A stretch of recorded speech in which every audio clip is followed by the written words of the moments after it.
Welcome back to our channel. मैं हूँ Priya ma'am, आपकी बायो टीचर। तो आज की क्लास हमारी हेरिडिटी चैप्टर की लास्ट क्लास होने वाली है, क्योंकि इसमें हम एक बचा हुआ टॉपिक वो है सेक्स डिटर्मिनेशन वो कवर करेंगे और उसके बाद ये चैप्टर हो जाएगा फिनिश। डन। तो एक मोस्ट इम्पॉर्टेंट और बहुत ही ज़्यादा कंफ्यूजिंग चैप्टर हमने बहुत ही इजी और सिंपल वे में धीरे धीरे करके कंप्लीट किया है। ओके, आई होप आपको जो भी हमने प्रीवियस टॉपिक पढ़े हैं वो क्लियर हो गए होंगे। इन केस अगर अभी भी कोई डाउट बना है तो आप मुझसे कमेंट सेक्शन पर पूछ सकते हैं। चलिए सेशन की शुरुआत करते हैं। टॉपिक है सेक्स डिटर्मिनेशन, मतलब ये कैसे डिसाइड होता है कि मेल होगा या फिर फीमेल, उसी को यहाँ पर हमें समझना है।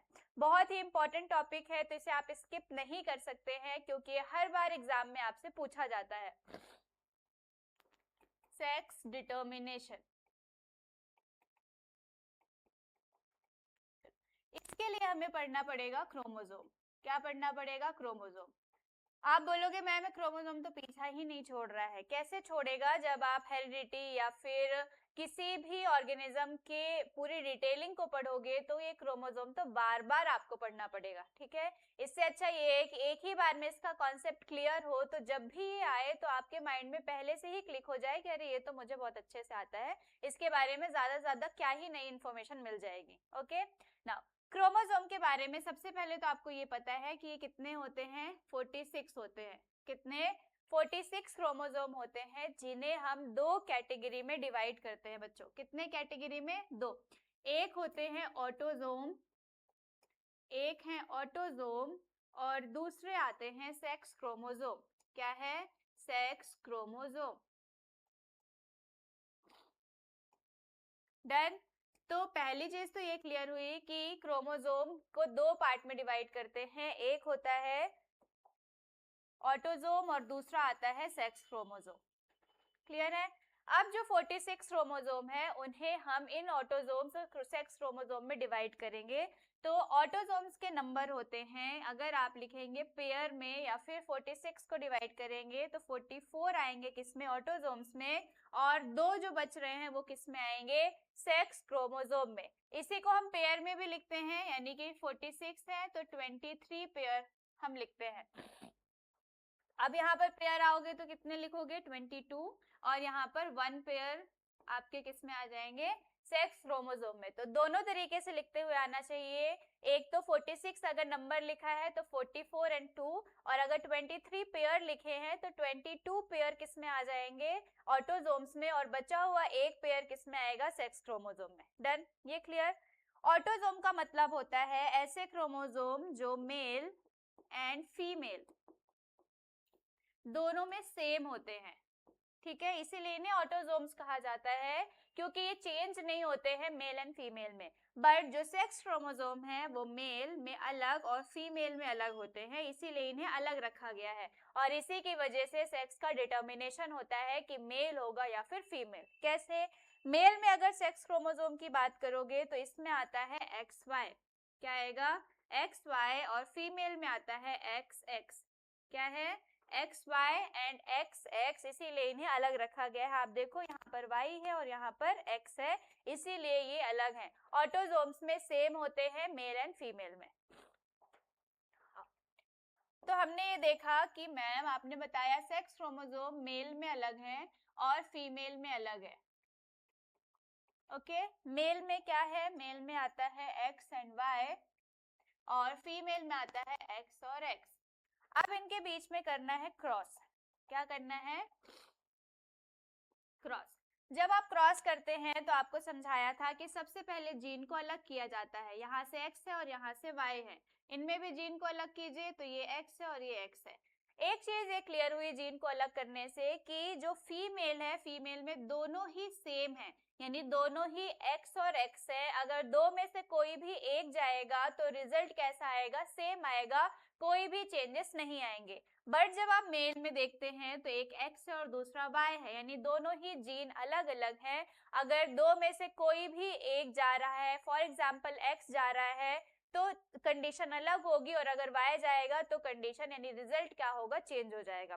तो जो चेंजेस आ रहे हैं सेक्स डिटर्मिनेशन में वो किसकी वजह से आएंगे, मेल क्रोमोसोम की वजह से, क्योंकि ये अलग है, फीमेल क्रोमोसोम सेम है, उनकी वजह से कोई भी चेंजेस नहीं आएगा। कैसे,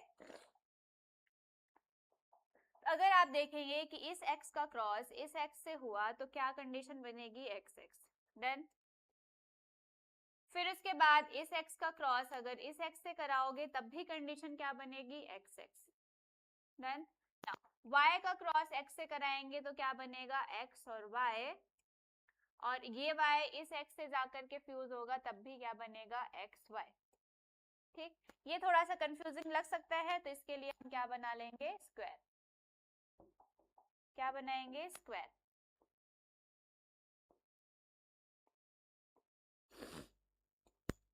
स्क्वायर के लिए एक साइड पर आप लिखो मेल क्रोमोसोम और दूसरे साइड पर लिखो फीमेल क्रोमोसोम, X और X।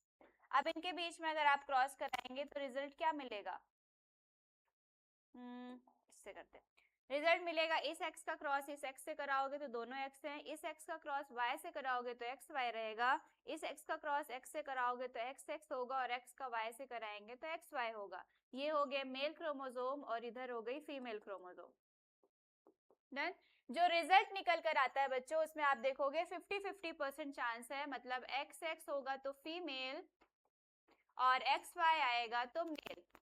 और यहाँ पर आप देखो दो XX आ रहे हैं, यानी 50% फीमेल हो सकती हैं और 50% मेल हो सकते हैं, डन है। तो जो चेंजेस आ रहे हैं सेक्स में वो किसकी वजह से आएंगे, मेल की वजह से, क्योंकि मेल ही सेक्स को अलग करेगा। अगर मेल का Y क्रोमोसोम फीमेल के X क्रोमोसोम से अटैच हो रहा है तो जो चाइल्ड है, जो सेक्स है, वो क्या आएगा, मेल। और अगर मेल का X क्रोमोसोम फीमेल के X क्रोमोसोम से अटैच हो रहा है तो जो सेक्स होगा वो क्या हो जाएगा, फीमेल होगा। तो आप देखिए कि मेल क्रोमोसोम की वजह से ही पूरा का पूरा चेंज हो रहा है, क्योंकि फीमेल में दोनों ही X क्रोमोसोम है, उसकी वजह से कोई भी चेंज नहीं आएगा।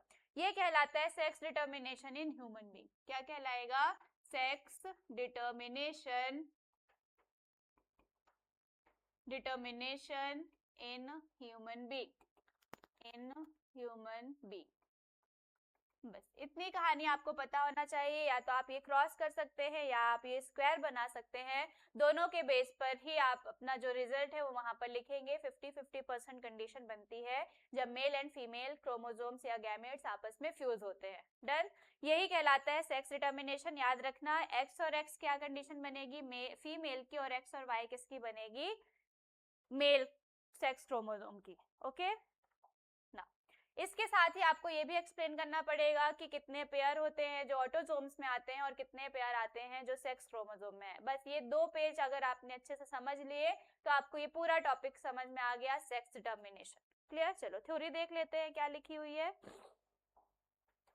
आइए, sex determination is the mechanism by which the sex, male and female, of an individual is decided. Sex determination वो मैकेनिज्म होती है जिसमें मेल एंड फीमेल का जो सेक्स है वो डिसाइड होता है कि क्या होगा। Now different species use different strategies for a sex determination. अलग अलग स्पीसीज अलग अलग स्ट्रेटजीज यूज करती हैं। जैसे कुछ एनिमल्स होते हैं जिनमें टेम्परेचर के अप एंड डाउन की वजह से सेक्स ऑटोमेटिक क्या होता है, डिसाइड हो जाता है कि मेल होगा कि फीमेल होगा। बट जो ह्यूमन बीइंग होते हैं उनमें क्रोमोसोम की वजह से सेक्स डिटर्मिनेशन होता है, okay. Environmental based, in some reptiles, in the temperature at which a fertilized egg are kept determines whether the offspring will be male or the female. तो कुछ ऐसे रेप्टाइल्स होते हैं जिनमें टेम्परेचर की वजह से डिसाइड होता है, ये भी आप याद रखिएगा। Sex changes in some animals such as the snails, individuals can change sex, indicating sex is the not genetically fixed in them, and a genetic determination in human being sex is a largely genetically determined genes inherited from the parents decide whether the offspring will be boy or a girl. Boy और girl कब होगा, तो हमने ये समझा कि boy तब होगा जब XY आएगा और गर्ल तब होगी जब XX क्रोमोसोम अटैच होंगे, okay. Now, sex chromosome in human, not all human chromosomes are paired identically. Human have 22 pair of chromosome that have a perfect maternal and paternal match. 22 pair होते हैं जो perfect match होते हैं, मतलब एक जैसे होते हैं, चाहे वो फादर में हो या फिर मदर में हो, इसीलिए इनको हमने किस में रखा था? ऑटोजोम्स में, ऑटोजोम्स में। उसके बाद है the 23 pair is called a sex chromosome. It is not always a perfect matched pair. Women have a perfect pair of sex chromosome, both are X chromosome XX, and जो man है उसमें कौन सा pair आएगा? X and Y pair. Done. यहाँ पर ये diagram देख लो, ये बुक में बना है। ये मेल है, इसके पास XY है, और ये फीमेल है, इसके पास XX है। ये कैसे फ्यूज होंगे? X अगर X से अटैच हुआ तो क्या बनेगी? फीमेल, और अगर X Y से अटैच हुआ तो क्या बनेगा? Male. Done. Now all children inherited one X chromosome from their mother regardless of whether they are boy or a girl। जो जितने भी क्रोमोसोम जो भी सेक्स बन रहे हैं, या तो मेल है या तो फीमेल, बॉय है या गर्ल, एक्स क्रोमोसोम किससे आता है? मदर से आता है। और जो चेंजेस हैं वो किसकी वजह से आएंगे? वाई क्रोमोसोम की वजह से। In case child inherited X chromosome from father girl and child inherited Y chromosome from father is called a boy. As a result, on average, half of the children born will be boys and half will be a girls. So total जो भी chromosomes हैं XY and XX, इन्हीं की वजह से girl and boy का जो sex है वो डिसाइड होता है। डन। तो ये आपको याद रखना है, ज्यादा कुछ नहीं। क्रोमोसोम के कितने टाइप होते हैं और ऑटोजोम्स कितने होते हैं, सेक्स क्रोमोसोम कितने हैं, और सेक्स क्रोमोसोम में भी जो मेल एंड फीमेल है उनमें क्रोमोसोम के क्या क्या टाइप होते हैं। जब क्रॉस होगा तो 50-50% चांसेस होंगे, 50% गर्ल्स एंड 50% बॉयज। जो मेल का वाई क्रोमोसोम है उसी की वजह से पूरी कहानी में चेंज आता है। डन। चलिए, तो ये था हमारा आज का सेशन, एक छोटा सा सेशन जिसमें हमने एक टॉपिक समझा, और ये टॉपिक इतना इंपॉर्टेंट है कि हर बार आपके बोर्ड एग्जाम में पूछा जाता है। ओके, तो अब ये समझ में आया आपको कि नहीं? ये कैसे पता चलेगा? ये पता चलेगा हमेशा की तरह इन दो क्वेश्चन के आंसर कमेंट सेक्शन पर दे करके। पहला क्वेश्चन है which chromosome determines the sex of a human child, and second है which sex chromosome is present only in male. तो मेल में सिर्फ कौन सा सेक्स क्रोमोसोम प्रेजेंट होता है, और कौन सा सेक्स क्रोमोसोम है जो कि ह्यूमन चाइल्ड में डिसाइड करता है कि गर्ल होगा या फिर बॉय। तो इन क्वेश्चंस के आंसर आप मुझे कमेंट सेक्शन पर दीजिएगा। मिलते हैं नेक्स्ट क्लास में न्यू चैप्टर के साथ, तब तक के लिए थैंक यू सो मच।